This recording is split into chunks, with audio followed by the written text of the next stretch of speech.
எம்ஜிஆர் அவர்கள் சினிமாவில் நடித்து கொண்டிருந்த போது ஒவ்வொரு வருடமும் பொங்கல் பண்டிகையை சிறப்பாக கொண்டாடி வந்தார்.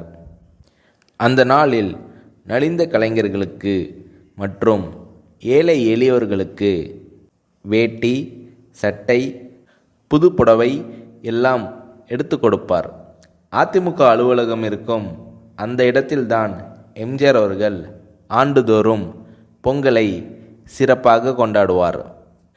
காலை முதல் மாலை வரையில் ஏராளமான மக்கள் எம்ஜிஆர் அவர்களை பார்த்து பொங்கல் வாழ்த்து கூறி தங்கள் மகிழ்ச்சியை தெரிவிப்பார்கள். அவர்களுக்கு உணவளித்து பரிசு பொருட்களை வழங்கி மகிழ்வார் எம்ஜிஆர் அவர்கள். ஏழைகளுக்கு உணவளித்து அவர்கள் உண்டு மகிழ்வதை கண்டு மகிழ்ச்சியடைந்தவர் எம்ஜிஆர்.